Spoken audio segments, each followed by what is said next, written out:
Good afternoon, it's me again. Welcome back to my channel. For today's video po, isasama namin kayo sa tour namin ito. Bale, tinitake namin today yung dapat sana nung pagdating pa namin, pang second day sana namin dito sa stay sa Thailand kasi dumating kasi kami dito madaling araw ng Sunday. Normally pag Sunday sarado ang lahat ng mga shops dito sa area na pinupuntahan namin. Kaya binubok kami ng boss namin ng tour kasama ang dinner. Kaso nga lang di namin talaga to nahabol kasi at that time po sobrang lakas ng ulan and late kami ng 30 minutes at that time. Buti na lang yung travel agency na napagbukan namin sa tour nito is sila yung nag-arrange na maribok talaga kasi sayang naman pag hindi namin iti-take. Anyway, back to view na po tayo. Bali, ito yung first stop namin. Actually po sa sobrang lapad tsaka sa sobrang haba ng river cruise na to, yung river na to, madami talaga yung kabilaan talaga yung nag-offer ng Let's See Dene Cruise.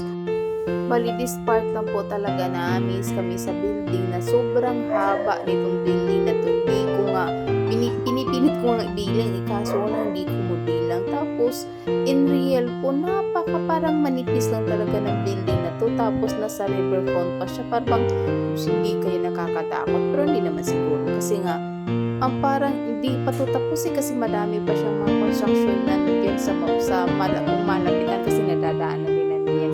Anyway, tapos etong part na to naman, para siyang hospital siya sa ibang klaseng hospital na to. Sa hospital lang nabasa lang namin na meron siyang English na translation ng hospital. Tapos eto naman, napakahaba talaga ng building na to, as in super duper laki talaga in real. Tapos kung titignan natin yung river niyan, as in malinis talaga. Tapos this part po, eto yung apart sa Grand Palace. Yung Grand Palace po, napuntahan na namin yan.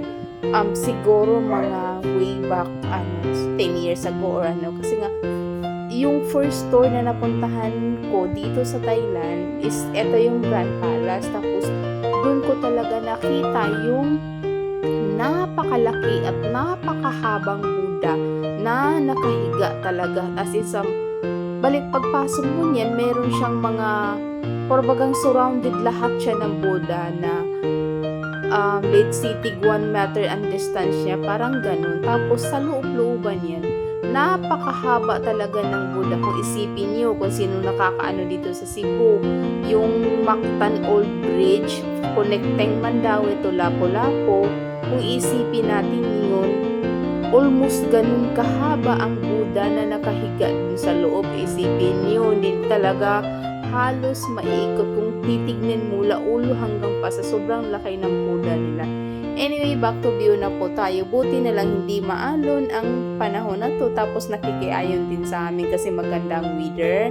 At the same time, parang nare-relax na kami. Although at the time pa lang po, nagsitakbuhan na kami kasi lapit-lapit na po talagang maliit. Pero good thing is, nahabol pa talaga namin. Tapos kung titignan namin, nakaka-amaze talaga yung mga view. Kasi nga,